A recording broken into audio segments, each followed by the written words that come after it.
এবারের নির্বাচন বাংলাদেশের গণতন্ত্রকে কতটা ক্ষতিগ্রস্ত করেছে বলেছেন আকবর হোসেন। বাংলাদেশের একাদশ জাতীয় সংসদ নির্বাচনের গ্রহণযোগ্যতা নিয়ে এরই মধ্যে নানা মহলে প্রশ্ন উঠতে শুরু করেছে। নির্বাচনে অনিয়ম এবং কারচুপির অসংখ্য অভিযোগ করছেন ভোটাররা, যদিও ক্ষমতাসীনরা বলছেন এসব প্রশ্ন ওঠার কোনো সুযোগ নেই। কিন্তু নির্বাচনের পর ব্রিটেনের ইকোনমিস্ট ইন্টেলিজেন্স ইউনিট যে রিপোর্ট প্রকাশ করেছে সেখানে গণতান্ত্রিক দেশের তালিকায় নেই বাংলাদেশ। প্রশ্ন হচ্ছে এবারের নির্বাচন বাংলাদেশের গণতন্ত্রকে কতটা ক্ষতিগ্রস্ত করেছে। দেশের বিভিন্ন জায়গা থেকে যেসব অভিযোগ পাওয়া গেছে সেগুলোর মধ্যে রয়েছে ক্ষমতাসীনদের ধারা ভোটের আগের রাতে বাক্স ভর্তি করে রাখা, ভোটারদের কেন্দ্রে যেতে নিষেধ করা এবং কেন্দ্র দখল করা। 2014 সালে একটি একতরফা বিতর্কিত নির্বাচনের পর 2018 সালে আরেকটি বিতর্কিত নির্বাচন। এবারের নির্বাচনে যে চিত্র দেখা গেছে সেটি বাংলাদেশের গণতন্ত্রকে যে ক্ষতিগ্রস্ত করেছে তাতে কোনো সন্দেহ নেই। এমনটাই মনে করছে দুর্নীতি বিরোধী সংস্থা ট্রান্সপারেন্সি ইন্টারন্যাশনাল বাংলাদেশ। সংস্থাটির নির্বাহী পরিচালক ডক্টর ইফতেখারুজ্জামান বলেছেন, ভোটাররা ভোটাধিকার প্রয়োগ করার সুযোগ পর্যাপ্ত পেয়েছে এটা বলা যাবে না। এই প্রশ্নটা থেকেই যাবে সবসময় যে সত্যিকার অর্থে কতটা জনপ্রতিনিধিত্বমূলক সরকার।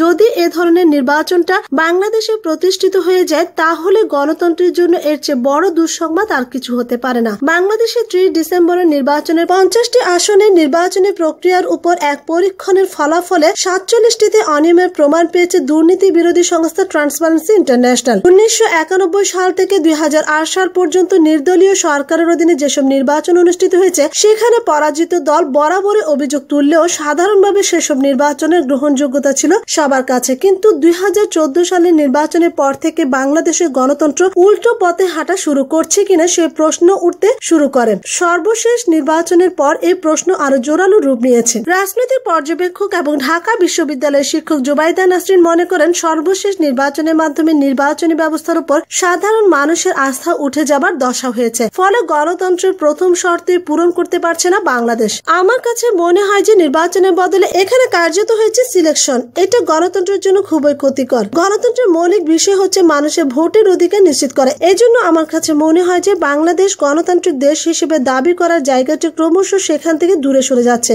বলছিলেন জুবাইদা নাসরিন। বাংলাদেশে কার্যকরী গণতন্ত্র আছে কিনা এটি নিয়ে গত কয়েক বছরে বিভিন্ন পশ্চিমা মাধ্যমে নানা প্রশ্ন উঠেছে। 2018 সালে মার্চ মাসে জার্মান প্রতিষ্ঠান ব্যাটেলসম্যান স্টিফটুং তাদের রিপোর্টে বলেছে বাংলাদেশ এখন স্বৈর শাসনের অধীন এবং সেখানে এখন গণতন্ত্রের ন্যূনতম মানদণ্ড পর্যন্ত মানা হচ্ছে না। সর্বশেষ নির্বাচনের পর যুক্তরাজ্য ভিত্তিক গবেষণা প্রতিষ্ঠান ইকোনমিস্ট ইন্টেলিজেন্স ইউনিট যে প্রতিবেদন প্রকাশ করেছে সেখানে গণতান্ত্রিক দেশের তালিকায় নেই বাংলাদেশ। এবার ভিন্ন প্রসঙ্গ, দলের দুই শীর্ষ নেতার কড়া সমালোচনায় মির্জা আব্বাস। নেতৃত্বের পরিবর্তন সংক্রান্ত বিষয়ে বিএনপির নীতি নির্ধারক ফোরামের 2 সদস্যের বক্তব্যকে ধান মানতে শিবের গীত বলে মন্তব্য করেছেন দলটির স্থায়ী কমিটির সদস্য মির্জা আব্বাস। এক প্রশ্নের জবাবে তিনি বলেন, আমি এই প্রশ্নটি আজকে পত্রিকায় দেখলাম, নতুন নেতৃত্ব দরকার। যদি নির্বাচন প্রশ্নে এই বক্তব্য হয়ে থাকে তাহলে তারা খন্দকার মোশাররফ হোসেন এবং মওদুদ ধান মানতে শিবের গীত গেয়ে ফেলেছেন। কারণ এই নির্বাচনে যে রেজাল্ট এটা নেতৃত্বের গুণগত পরিবর্তন করলে পরিবর্তন হয়ে যাবে, এটা ভাবার কোনো কারণ নেই। কারণ এই নির্বাচনের ফল তো জনগণ নির্ধারণ করেনি, এটাকে তো নির্বাচনেই বলা যাবে না। এক কথায় জনগণের অধিকারকে ডাকাতির মাধ্যমে নিয়ে গেছে, রীতিমতো ডাকাতি এটা। এই ডাকাতির জন্য যাদের পদত্যাগ করা উচিত তাদের পদত্যাগ না চেয়ে নেতৃত্বের পদত্যাগ চাইলেন যারা, তারা বোধ হয় ব্যক্তিগত কথা বলেছেন, দলের কথা নয়। তবে যদি দলকে শক্তিশালী করার প্রয়োজনে এই কথা বলে থাকেন তাহলে কোথায় কোথায় দল দুর্বল আছে সেই জায়গাগুলো চিহ্নিত করতে হবে। এই মুহূর্তে আমাদের দলের লাখ লাখ কর্মী জেলে, লাখ লাখ কর্মীর বিরুদ্ধে মামলা, তারা ঘরে থাকতে পারে না, বাড়িতে থাকতে পারে না। সেই সময় এই ধরনের বিভ্রান্তিমূলক কথাবার্তা বলে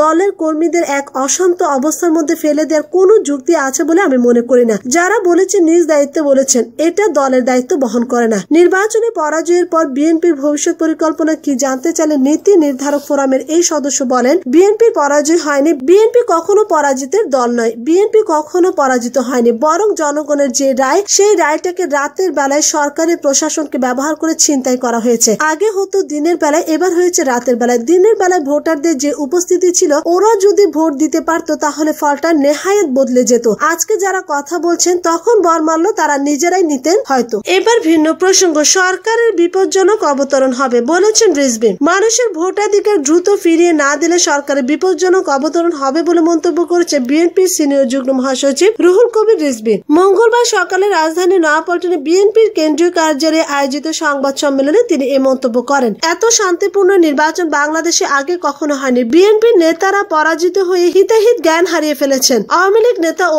এমপি মন্ত্রীদের এমন বক্তব্যের জবাবে রিজভী বলেন, আওয়ামী লীগের সত্তা ও স্বরূপ বরাবরই মিথ্যা ধর্ষণের উপর প্রতিষ্ঠিত। তিনি বলেন, একাদশ জাতীয় সংসদ নির্বাচন বাংলাদেশের ইতিহাসে কলঙ্কিত নির্বাচনে পরিণত হয়েছে। সম্পূর্ণ রাষ্ট্রীয় ব্যবস্থায় আগের রাতে ভোট দিয়ে ব্যালট বাক্স ভর্তি করে রাখা, কৃত্রিম লাইন তৈরি করে ভোটারদেরকে ভোট কেন্দ্রে যেতে না দেওয়া, মহাজোট ছাড়া অন্য কোনো প্রার্থীর এজেন্টদের কেন্দ্রে ঢুকতে না দেওয়া, কেন্দ্র থেকে এজেন্টদের বের করে দেওয়া, ভোটের ফলাফল সরকার দলীয় প্রার্থীদের পক্ষে ঘোষণা করা, নির্বাচনে আগে বিরোধী দলের নেতাকর্মীদের হয় কারাগারে না হয় এলাকা ছাড়া করা, এই সবই রয়েছে একাদশ জাতীয় সংসদ নির্বাচনে। ভুয়া ভোটে এমপি মন্ত্রী হয়ে এখন বিতর্কিত ও কলঙ্কিত নির্বাচনকে জায়েজ করতে আওয়ামী লীগ নেতারা বেপরোয়া হয়ে উঠেছে অভিযোগ করে রিজভী বলেন, খোদ প্রধানমন্ত্রী নির্বাচনের আলোচনাকে ভিন্ন খাতে ঘুরিয়ে দিতে বিভিন্ন কৌশল অবলম্বন করেছে। গত কয়েকদিন আগে সোহরাওয়ার্দীতে আওয়ামী লীগের জনসভা ও গতকাল মন্ত্রিসভা বৈঠকে প্রধানমন্ত্রী যে বক্তব্য দিয়েছেন তাতে তিনি একাদশ জাতীয় সংসদ নির্বাচনে ভোট ডাকাতিকে এড়িয়ে গেছেন। বর্তমান সরকারের লক্ষ্য হচ্ছে মানুষের আর্থসামাজিক উন্নয়ন, দুর্নীতি ও মাদকমুক্ত দেশ গড়া। প্রধানমন্ত্রীর এই বক্তব্যের প্রতিক্রিয়ায় বিএনপির এই সিনিয়র যুগ্ম মহাসচিব বলেন,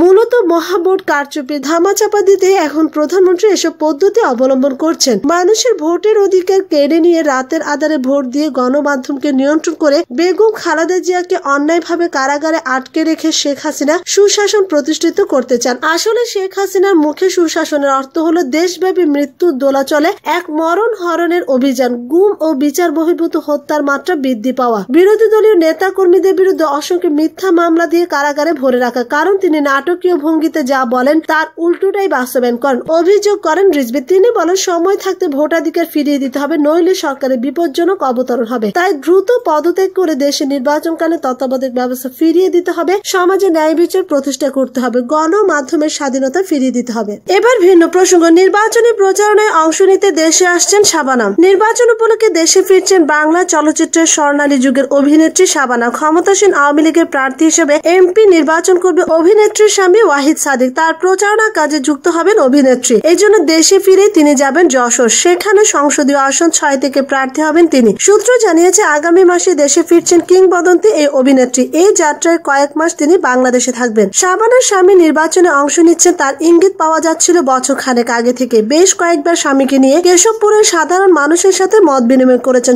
সর্বশেষ গত 18 জুলাই যশোর উপজেলার সাগরদাড়ি ও স্বামীর জন্মভিটা বরেঙ্গা গ্রামে এই মত বিনিময় করেন। তখন শাবানা জানিয়েছিলেন, প্রধানমন্ত্রী শেখ হাসিনার সাথে সাক্ষাৎকারে তিনি শাবানাকে নির্বাচন করতে বলেন। তবে তিনি নিজে এই মুহূর্তে নির্বাচনে না আসতে চাইলেও স্বামী ওয়াহিদ সাদিক যশোর 6 সংসদীয় আসন থেকে নির্বাচন করবেন বলে ঘোষণা করেন। একসময়ের জনপ্রিয় মেধাবী অভিনেত্রী শাবানা পর্দায় নেই সেই 2000 সাল থেকে, কিন্তু দর্শকদের হৃদয়ে ঠিকই আছেন তিনি। মাত্র 9 বছর বয়সে 1962 সালে নতুন সুর ছবিতে ছোট্ট মেয়ের চরিত্রে অভিনয়ের মধ্য দিয়ে শাবানা চলচ্চিত্র আগমন।